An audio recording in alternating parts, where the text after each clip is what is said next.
Muy buenas tardes, Madre Abadesa de este Monasterio de la Concepción, reverendas hermanas concepcionistas, tanto de este monasterio de la Concepción como de la otra casa de las concepcionistas de Jesús María.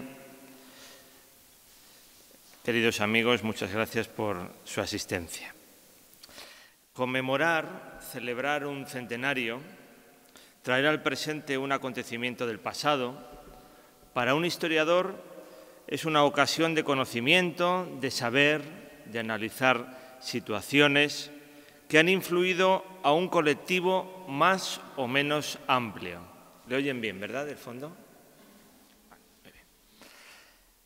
Se acabaron ya los tiempos en que para ser santos había que ser simples e ignorantes.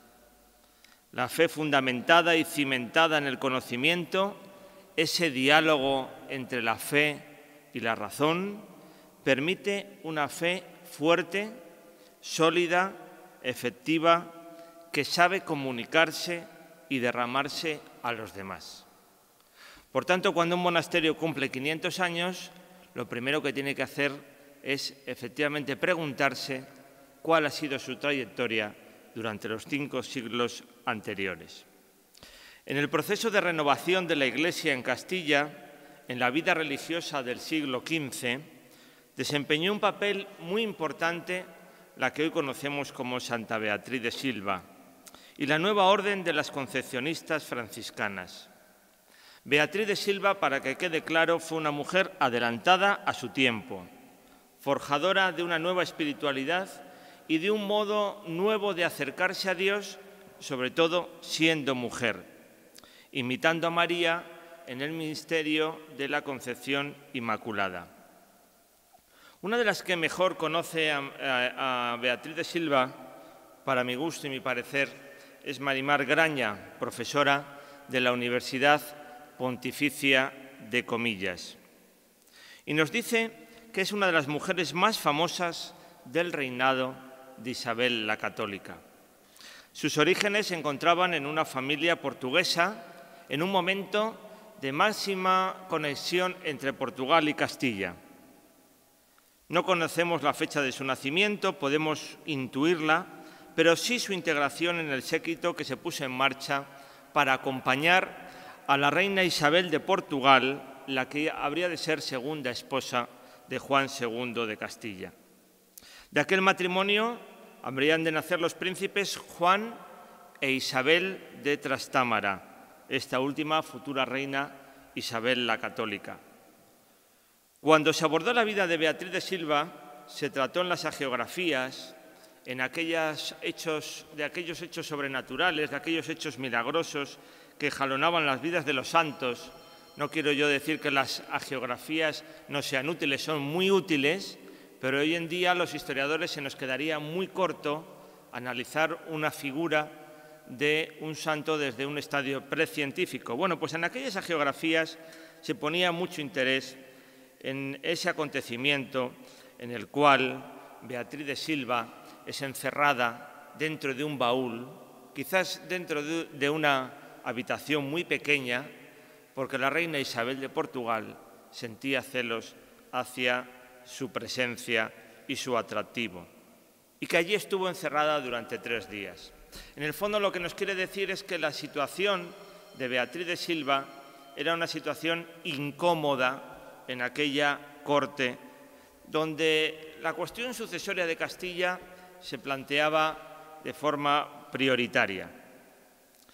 Nos indican esas hagiografías que en ese estrecho habitáculo, en ese cofre, recibió la visita de la Virgen vestida con un hábito blanco y celeste y portando un niño entre sus brazos. Más bien lo que aquel hecho considerado milagroso representaba es lo que les he dicho, esas intrigas y esa necesidad de un cambio. Pero no todo iba a ser tan fácil en la vida de Beatriz de Silva. El proyecto de Beatriz de Silva no iba a ser tan sencillo, ni tampoco los apoyos que iba a tener. Nosotros no podemos comenzar hablando de este monasterio si antes no decimos qué eran las concepcionistas. Distintos autores, no solo Marimar Graña, sino también Enrique Gutiérrez, fue un hito su biografía en el año 1969, o Ignacio Omaecheverría, o más recientemente José Félix Duque, se han cuestionado qué es lo que pretendía Beatriz de Silva. Los cronistas coincidieron en señalar que Beatriz de Silva era la fundadora de la Orden de la Inmaculada Concepción. A petición de las concepcionistas de Osuna, y en 1647, el padre jesuita Agustín Herrera escribía y publicaba la vida de la venerable Virgen doña Beatriz de Silva, autora y fundadora de las monjas de la Purísima Concepción. Creo que existe un ejemplar de este libro en el archivo y biblioteca de este monasterio. Como después subrayaremos, estamos hablando de un papel singular como fundadora, el de Beatriz de Silva, muy diferente al de Teresa de Jesús con las Carmelitas Descalzas o al de Mariana de San José con las Agustinas Recoletas. Fíjense, hasta 1636 no comenzó el proceso de beatificación. La culminación fue con la beatificación el 28 de julio de 1929 por Pío XI y la canonización por Pablo VI el 3 de octubre, hace unos días se han cumplido 42 años, el 3 de octubre de 1976. Pablo VI, no quiero dejarlo de indicar, había convertido por vez primera a 2 mujeres como doctoras de la Iglesia. Pablo VI es muy importante también en esa consideración de la santidad femenina. Pero este retraso no impidió que la orden de las concepcionistas fuese una orden que se expansionase de manera muy importante a lo largo de Castilla y especialmente a partir de la segunda década del siglo XVI. Es algo que a mí me interesa muchísimo, el ver cómo las monjas concepcionistas fueron fundando a lo largo de esos principios del siglo XVI y con las controversias y las vicisitudes, a pesar de algunas figuras muy importantes, como es el caso de Beatriz la Latina, de Beatriz Galindo en Madrid, o de Teresa Enríquez, la que llamaban la loca del Sacramento en otras tierras, incluso hasta llegar a la regla concedida por Julio II en 1511. Pero es muy interesante esto también de la regla de 1511 de septiembre de ese año, disponiendo en esa ocasión del empuje de Fernando el Católico. Es muy interesante porque fíjense qué cerca nos encontramos de las fundaciones del ámbito de Valladolid, de la fundación de Olmedo de las Concepcionistas y de la fundación de este monasterio de la Concepción en 1518-1521. 1518, cuando es la bula concedida por León X.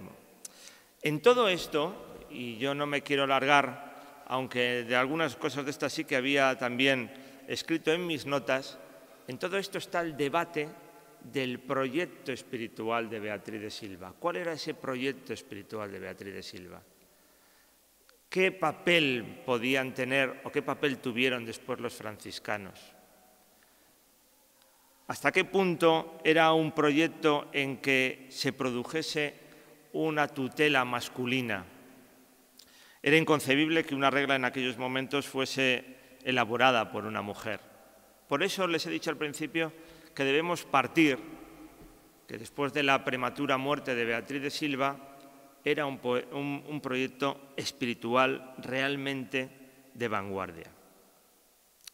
Bueno, pues 500 años de la Concepción en el ámbito de Valladolid.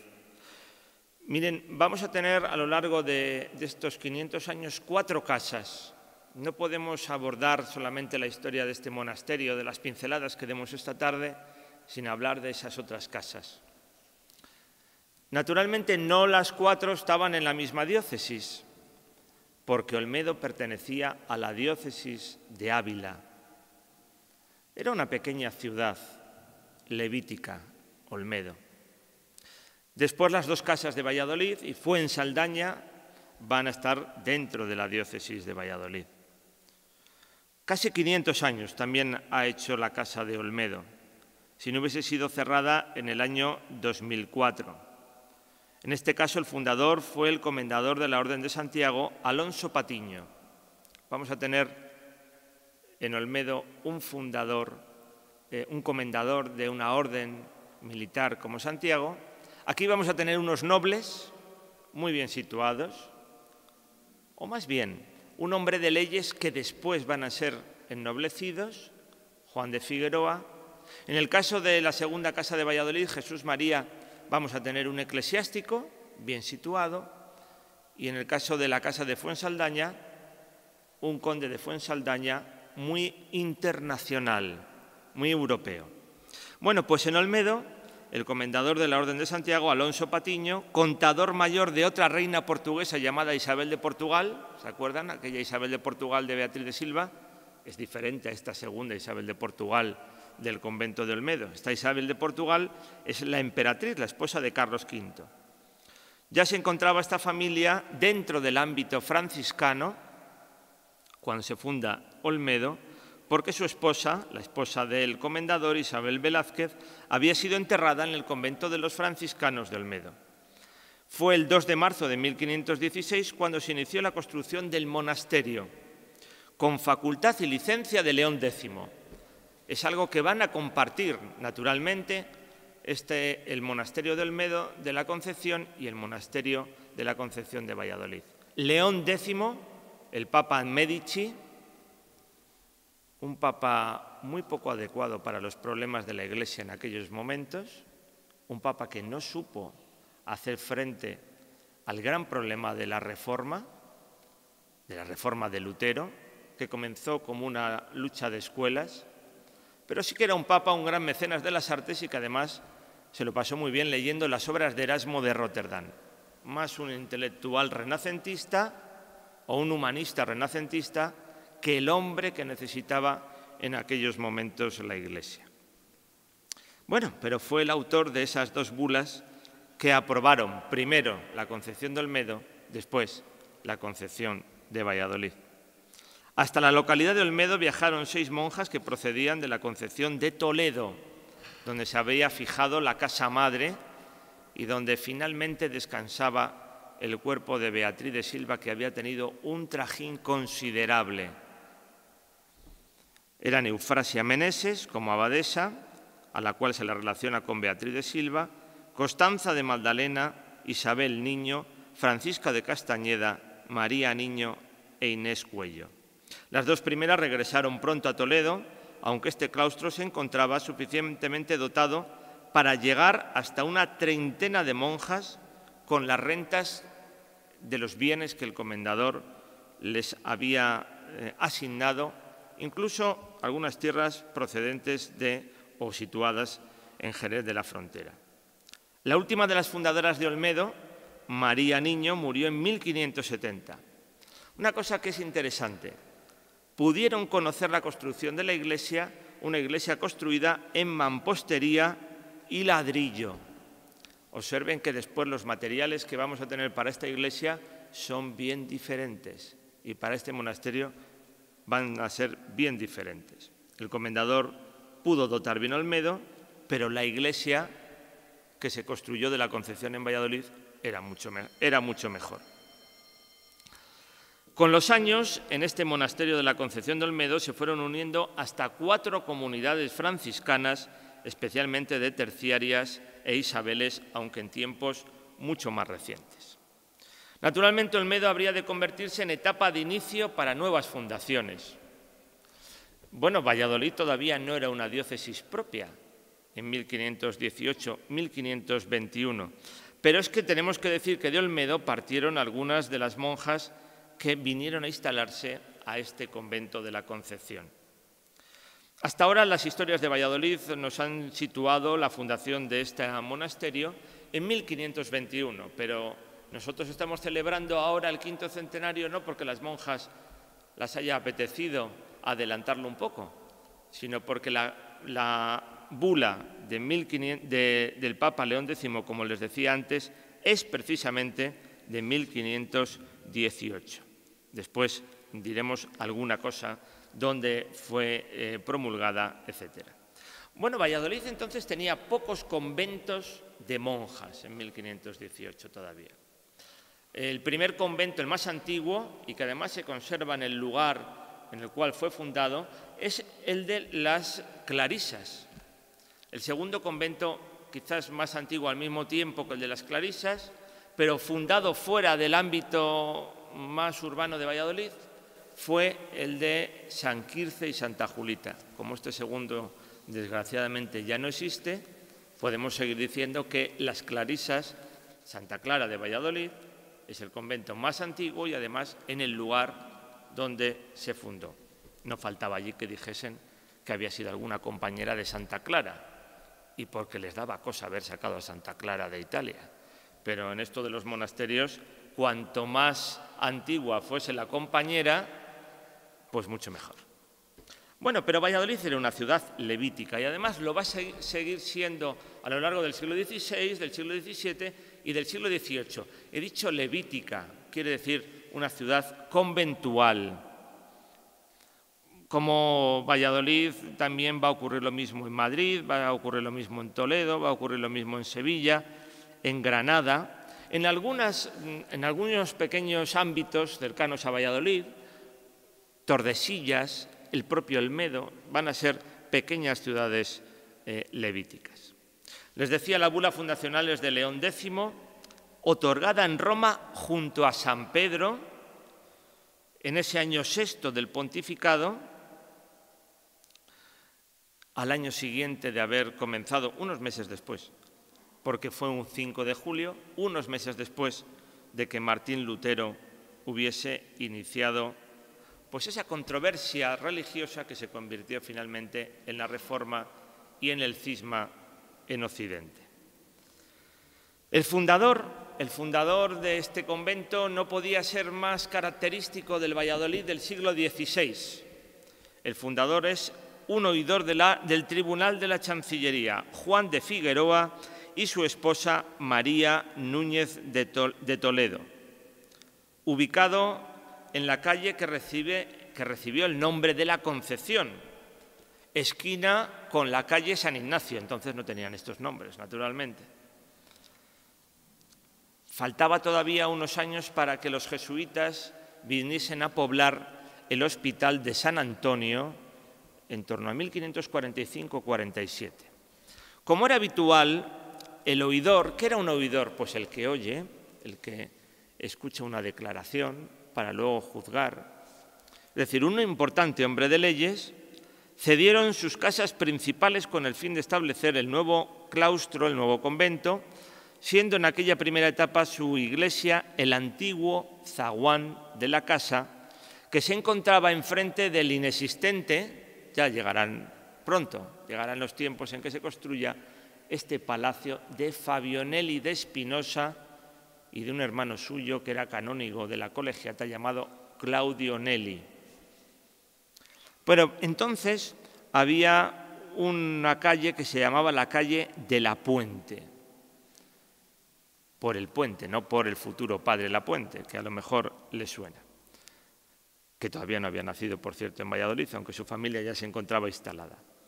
Su renta, 3.000 ducados de renta, en la que se incluían las aceñas del Berrocal, además de sotos, casas, otras heredades.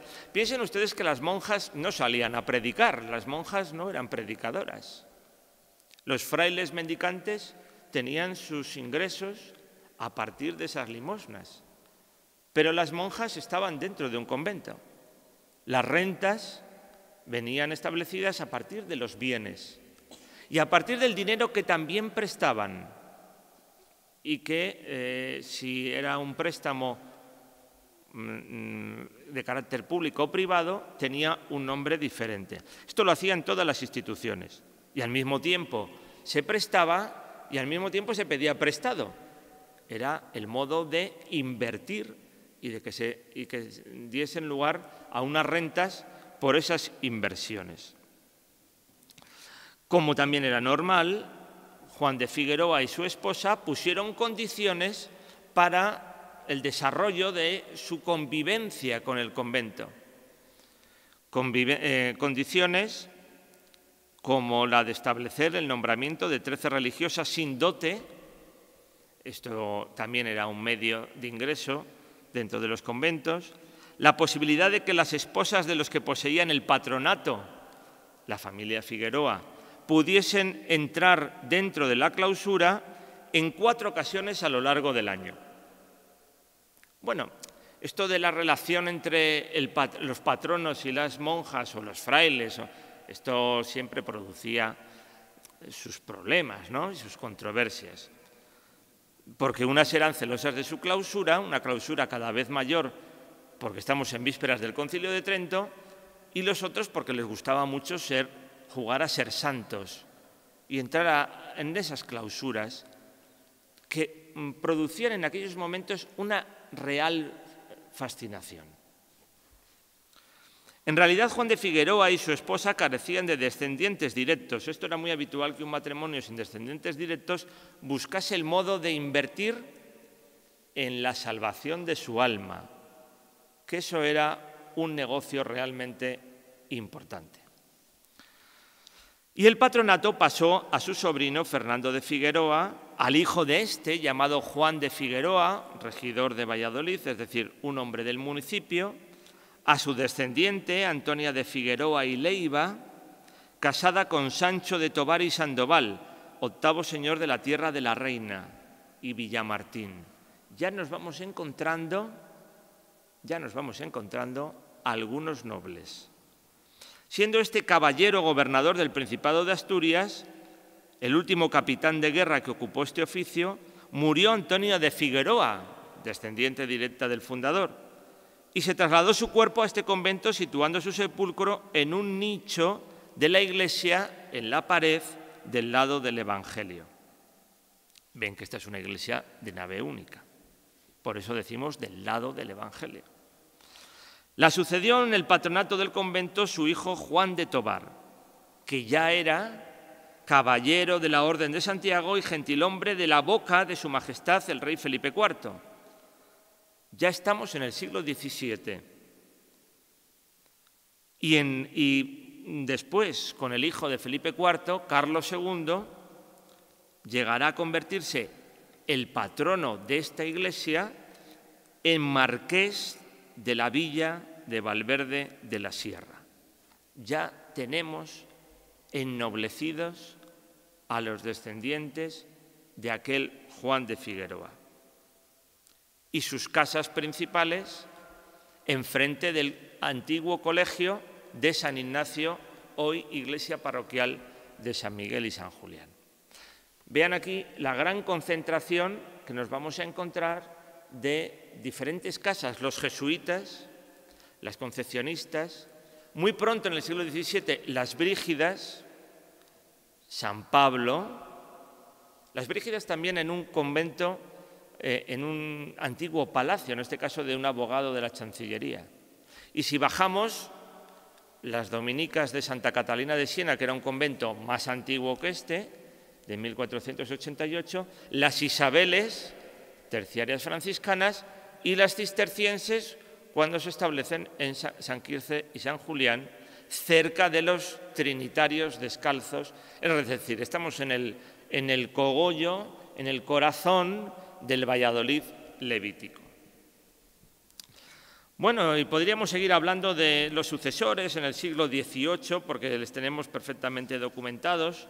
Jesús Urrea también lo ha hecho en su libro sobre arquitectura y nobleza, y podríamos llegar perfectamente hasta el siglo XIX.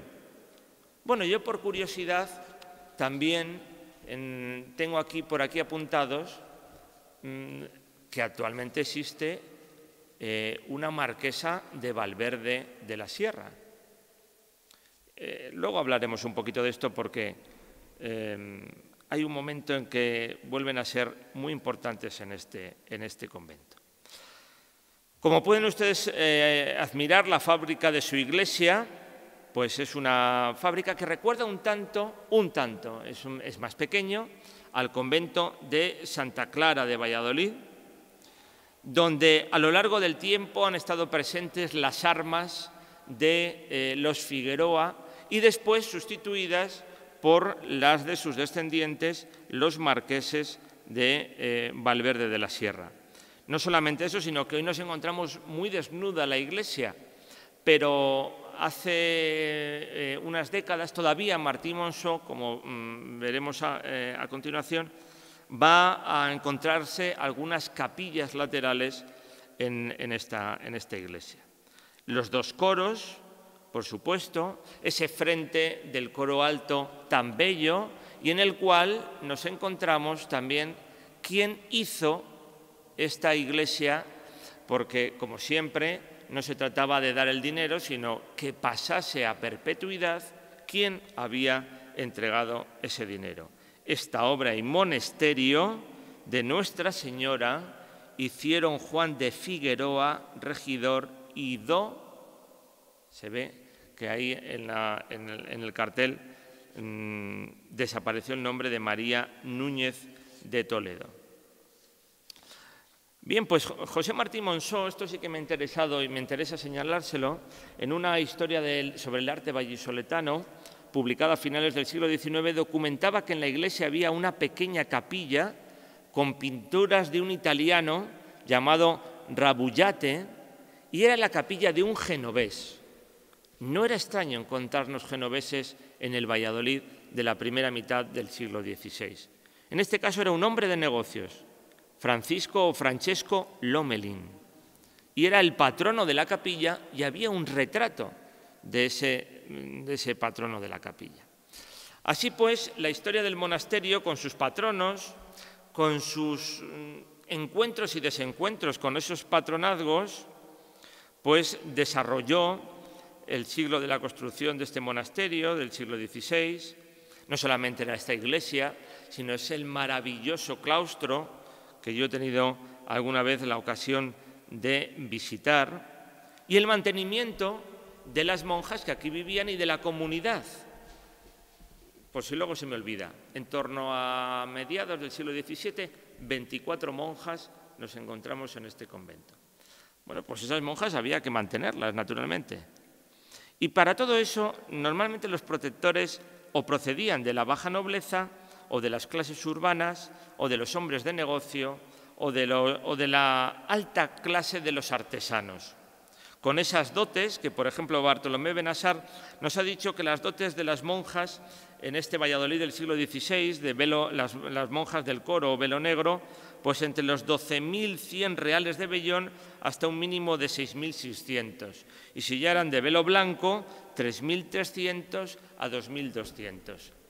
Bueno, esto era lo normal. Les vuelvo a decir que eran los medios de mantener estas casas y que estas casas además fuesen progresando.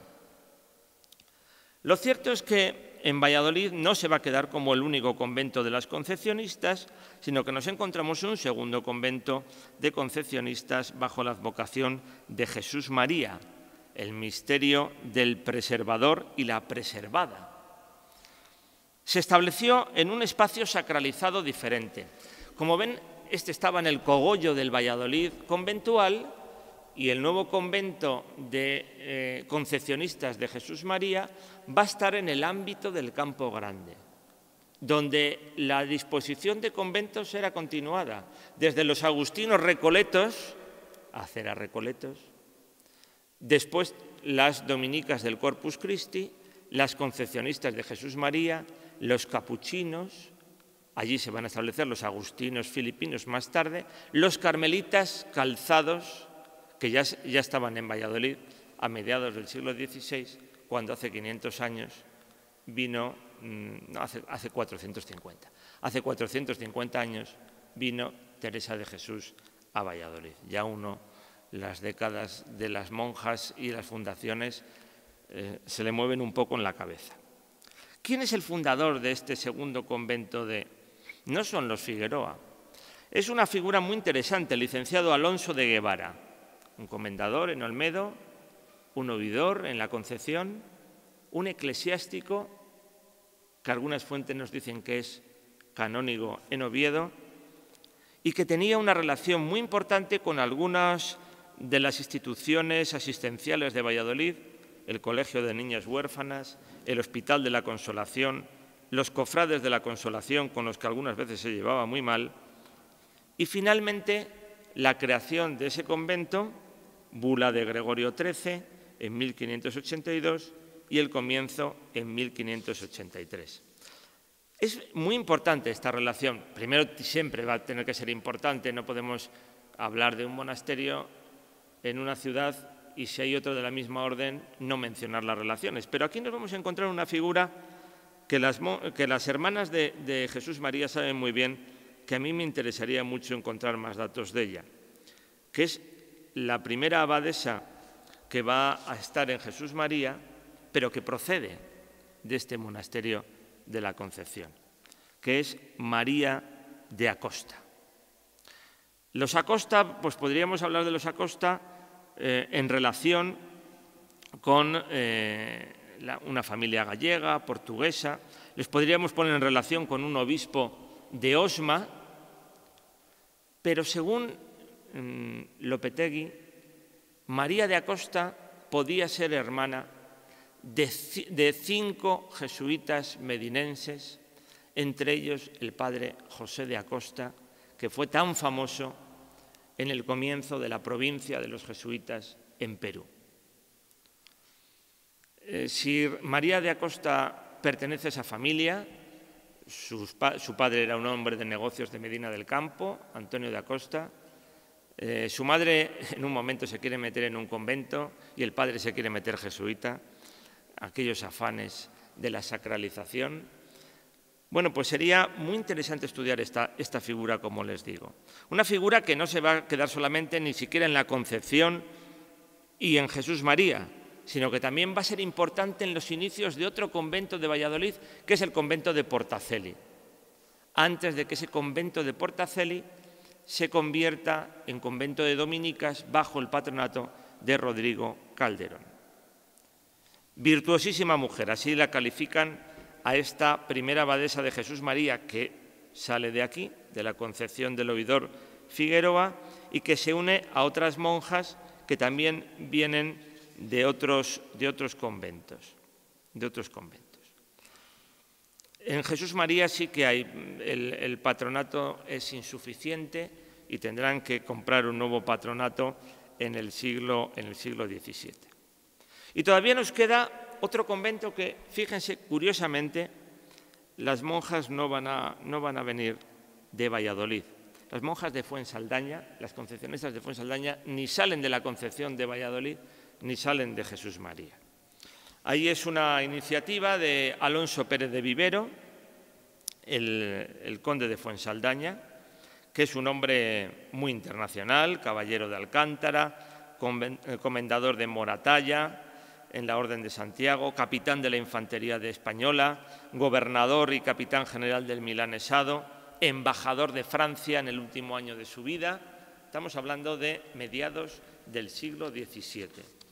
Y para todo eso, para su, iba a decir capricho sacro, para su inversión en el futuro, para su inversión en su salvación, porque qué mejor en aquellas mentalidades que para la salvación del alma se tuviese a una comunidad de monjas rezando por la salvación del alma suya y de toda su familia, pues encarga a su madre, de muy avanzada edad y que había sido ya, creo recordar, había profesado en las Concepcionistas de Zamora, encarga a su madre, María de Menchaca, o de Minchaca, que construya ese convento de Fuensaldaña que se va a poner en marcha pues a partir de 1650 y que va a servir de panteón también para las monjas, perdón, para la familia de los condes de Fuensaldaña, aunque ellos tenían aquí en San Benito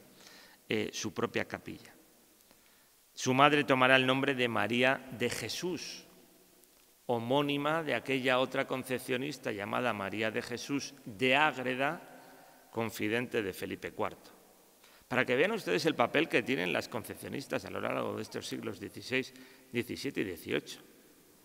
Hay un momento que en estos instantes del siglo XVII, después de todo lo que había sido el reinado de Felipe IV, hay una mujer, no haría yo comparaciones con el cargo, pero que tiene una influencia tremenda en el propio monarca Felipe IV, que la consulta absolutamente todo. Mientras tanto, mientras ocurre todo esto, en los conventos de Valladolid de las concepcionistas siguen teniendo la tutela los franciscanos. No eran conventos sujetos al ordinario, al obispo de Valladolid. La diócesis se había creado en 1595, sino que estaban sujetos, y por eso hay tantas patentes en los archivos de las concepcionistas de franciscanos, estaba sujeto, por ejemplo, a principios del siglo XVIII, 1704, pues dice Fray Manuel Fernández de la Cabada, ministro de la provincia de la Inmaculada, prelado ordinario de todos los conventos de religiosas de su obediencia. Concedía licencia, dice el documento, a doña Francisca de Muro, abadesa de este convento de la Purísima Concepción de Valladolid, para que en plaza de patronato, que en este nuestro convento tiene el excelentísimo señor Marqués de Valverde, como patrono, pueda recibir a la profesión y velo a doña Manuela Fernández. Es decir, todavía a principios del siglo XVIII, los descendientes del oidor Figueroa siguen teniendo aquí sus plazas de patronato. Y nos dice, trae propinas, ajuares y demás gastos acostumbrados. Valladolid, 26 de octubre de 1704. Y las historias de Valladolid nos hablan también de otra monja de este convento que bien valdría la pena estudiar, la poetisa Petronila de Balcázar, monja concepcionista que vivió en esta casa y cuyas poesías fueron incluidas en el libro que se publicó con motivo de la inauguración de la ampliación de la iglesia de la Veracruz. Una monja lectora, una monja poetisa, de las que había muchos en los conventos en aquellos momentos. Los conventos eran espacio de promoción cultural de la mujer. Ahora que está tan de moda el estudio de la espiritualidad, el estudio de la mujer, el estudio de la espiritualidad femenina, que vamos realizando en distintos proyectos de investigación. Bueno, en el siglo XVIII, en 1726, nos dicen las historias de Valladolid que se sitúa la imagen de la Concepción en el nuevo retablo mayor de esta iglesia que había sido comprado a los clérigos menores, cuyo convento se encontraba en lo que va a ser la calle de López Gómez y el actual colegio de San Juan Bautista de la Salle. Fue comprado por una bienhechora, nos detallan que fue enterrada después en el coro bajo de este monasterio.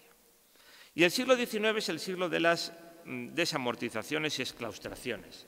A las monjas también las influye la exclaustración y la desamortización. Lo que ocurre es que van a mantenerse un mayor número de, los de frailes y monjes van a desaparecer por completo, salvo algunas excepciones. Pero las de monjas se va a pedir un mínimo, creo recordar, de 20 monjas para las comunidades. Por eso el siglo XIX va a tener mucha fusión de conventos. Por eso, por ejemplo, en Olmedo, las terciarias, las Isabeles, se van a fusionar con las concepcionistas de Olmedo en aquellos momentos. Pero las concepcionistas de Valladolid van a vivir a finales de este siglo XIX una situación compleja. Por una parte, las de Jesús María tienen que salir del ámbito del Campo Grande, es el ámbito de la expansión burguesa, y se van a establecer en un monasterio que había construido el arzobispo Benito Sancífores para las salesas, y que las salesas salieron de allí como alma que lleva el diablo. No les gustó nunca aquel convento, no les gustó nunca. Decían que era un convento con humedades, con muchos problemas, un convento en el Prado de la Madalena. Las salesas habían venido a Valladolid en 1860, habían estado en el convento de las Comendadoras de Santiago, lo que después eran las francesas. Se establecieron en el Prado de la Madalena poco tiempo y ya compraron, creo recordar en 1889, compraron el convento donde están actualmente las casas. Bueno, las concepcionistas de Jesús María, después empujadas por el cardenal Antonio María Cascajares, arzobispo de Valladolid, se establecieron allí. Hubo que hacer alguna serie de reformas, hubo que hacer reformas en los sótanos, en la capilla, en el coro bajo, un convento en el cual han vivido buena parte de las monjas que hoy todavía viven en Jesús María. El traslado se efectuó el 1 de junio de 1894.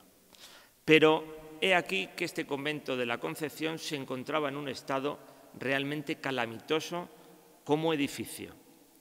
Incluso la causa inmediata de que las monjas ya no pudiesen permanecer aquí fue la lluvia torrencial que cayó en Valladolid un 8 de septiembre de 1595, con un insuficiente desalojo de los canalones, cuarteándose ya los muros que estaban excesivamente debilitados. Los peritos consideraron que el monasterio estaba ruinoso y el 11 de septiembre salían hacia el monasterio del Prado de la Madalena, donde estaban sus hermanas de Jesús María, las 13 religiosas que vivieron conjuntamente entre el 11 de septiembre de 1895 y junio de 1898. El cardenal Cascajares quería unir las dos comunidades, pero la Madre María del Rosario, la abadesa de la Concepción, dijo que era muy sensible a nuestras religiosas, que siendo este convento el más antiguo de esta ciudad de concepcionistas, la apunto yo a la abadesa, y de donde habían salido las fundadoras para Jesús María, se extinguiese. Si no se extinguió este convento, si este convento ha podido cumplir 500 años, es porque llegó la ayuda de la patrona, de la condesa de Torrejón, que propició lo que ella llamaba la vuelta de sus amadísimas monjitas a este monasterio, después de haber ella vigilado la restauración de este convento. Lo trató personalmente. Bueno, ¿quién era esta noble, de la cual el archivo de este convento tiene una foto preciosa?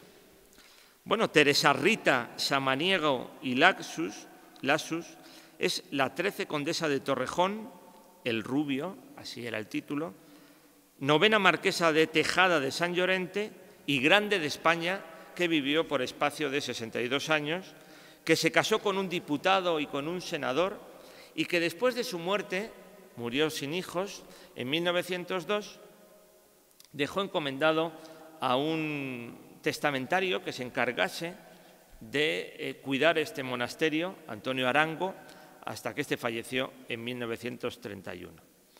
Gracias a la condesa de Torrejón, que era hija, este es un gran lío nobiliario en el que no les voy a meter a ustedes, pero que yo me lo paso muy bien, aquí lo tengo escrito. Es realmente interesante.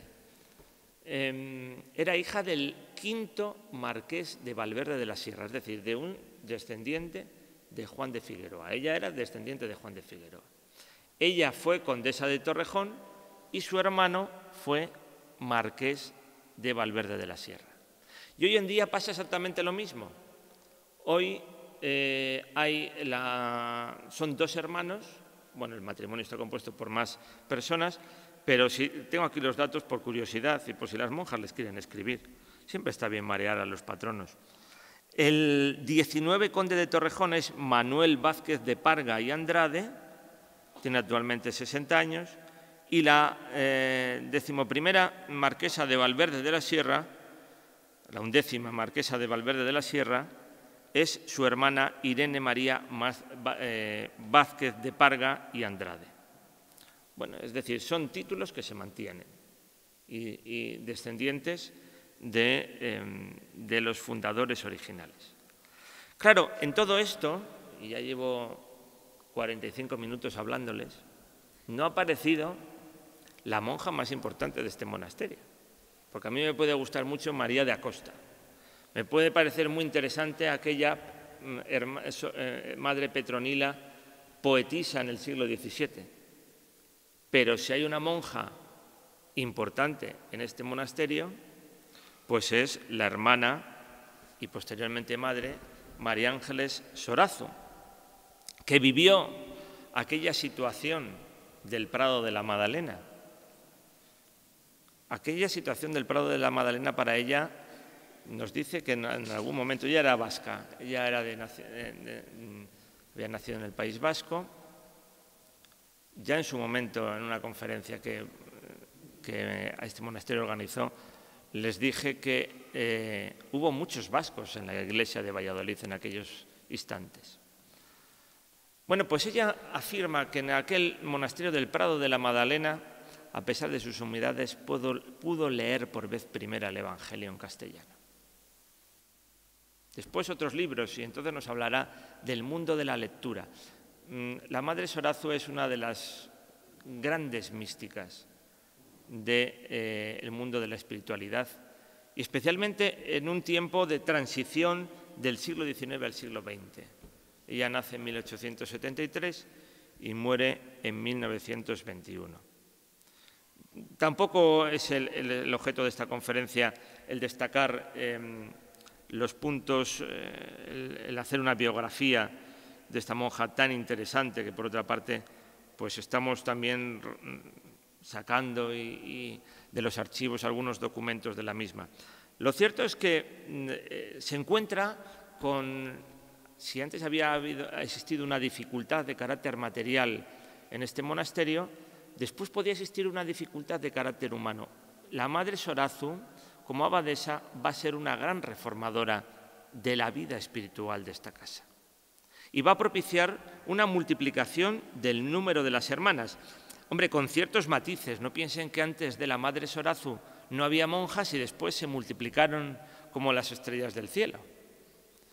Eso es muy fácil. Se coge uno el libro de profesiones, que lo hemos hecho, y se reconstruye la comunidad.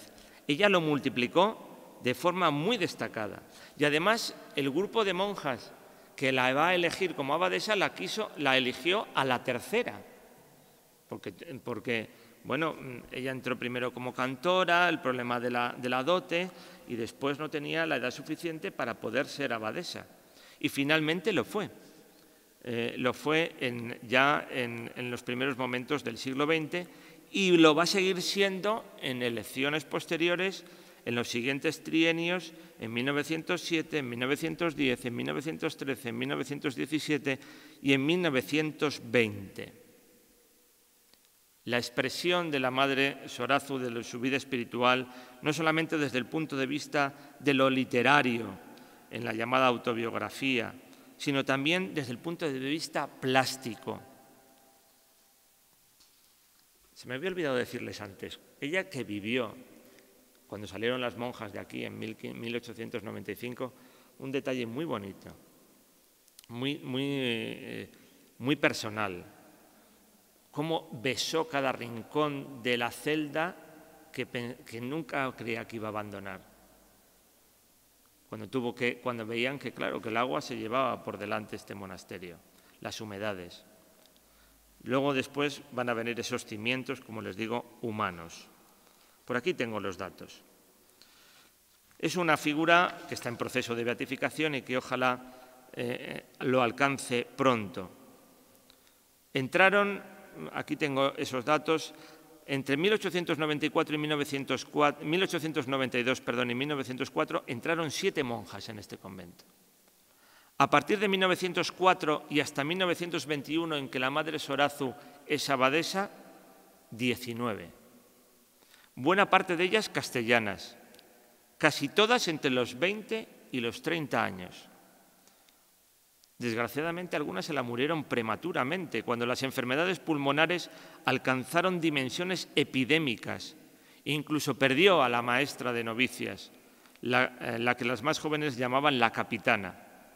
Es muy interesante leer las cartas necrológicas de muchas de estas monjas que nos indican cómo bebieron del magisterio de la Madre Sorazu y cómo se tuvo que enfrentar pues, a muchos problemas en el momento de la dirección espiritual, con su propio capellán, cuando ese capellán se fue a otro convento porque le pagaban más. Y las brígidas le prestaron el capellán porque las monjas no podían oír todos los días misa. No fue fácil. Y la relación con el cardenal Cos no fue fácil. Y hasta que ella, ya muy enferma, las monjas escribieron al arzobispo Gandásegui y le dijeron: venga a visitarla, queremos tenerla como abadesa. Creo que por aquí también tengo el texto de esa visita de Gandásegui que se produce el 13 de junio de 1921. Convencidas, y sabían que estaba ya muy enferma, convencidas de que no hay religiosa que pueda sustituir en tan importante cargo por las excepcionales cualidades que posee la mencionada Madre Sorazu en todos los sentidos. Bueno, pues tras aquella visita de Gandásegui mejoró muchísimo. Ven, 2 vascos ya en la diócesis de Valladolid en aquellos momentos. Pudo abandonar el retiro en su habitación, pero la Madre Sorazu murió finalmente el 28 de agosto en medio de grandes dolores a las 6 de la madrugada de 1921. Se celebró el funeral, continúa el libro de difuntas, con la mayor solemnidad a la que asistieron varios sacerdotes y religiosos de distintas órdenes por el afecto que tenían a nuestra bienaventurada Madre. Esta comunidad, escribe a su muerte su vicaria, claro, se murió la abadesa, de quien puede decirse fue la formadora y reformadora, le debe grandes favores.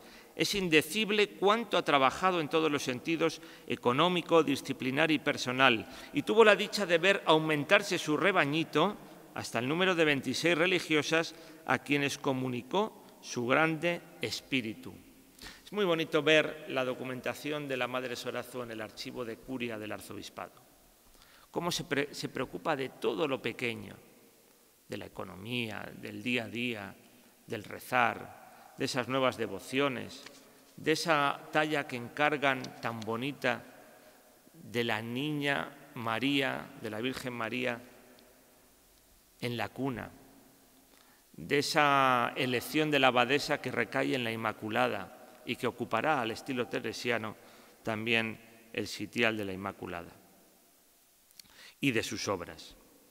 Las vocaciones continuaron llamando en la puerta reglar de la Concepción de Valladolid, siguiendo la línea trazada por la Madre Sorazu, pues durante mucho tiempo. Fíjense, en el momento de la proclamación de la Segunda República, 31 monjas tenía este monasterio. El arzobispo José Delicado Baeza introdujo su causa de canonización el 7 de abril de 1988. 6 años antes se había trasladado su cuerpo desde el claustro de la casa hasta el coro bajo de la iglesia, depositado bajo algunas de sus palabras: nuestra mansión verdadera es Dios. Posteriormente, en 2003, sus restos fueron trasladados a la capilla que se abre diariamente al público. No se trata de darle culto, totalmente descartado, decía entonces la abadesa, la Madre Inmaculada. No se trata de darle culto, es sencillamente para dar facilidades a sus devotos al mismo tiempo y para que sea más conocida. Además, también tenemos que considerar la importancia de la reedición de sus obras. Pocos años después de la muerte de la Madre Sorazu, siguió el movimiento de concepcionistas, porque las Concepcionistas de Jesús María de Valladolid, en 1933, todavía situadas en el Prado de la Madalena, recibían a las concepcionistas franciscanas de Santa Isabel de Medina del Campo. Eran concepcionistas desde 1929, porque anteriormente era un convento de Isabeles. Curioso aquel convento, de 1481. Y por otra parte, como les dije antes, en 2004 se cerró la comunidad de las Concepcionistas de Olmedo, y que repartieron sus hermanas entre las casas de Valladolid y San Luis de Burgos.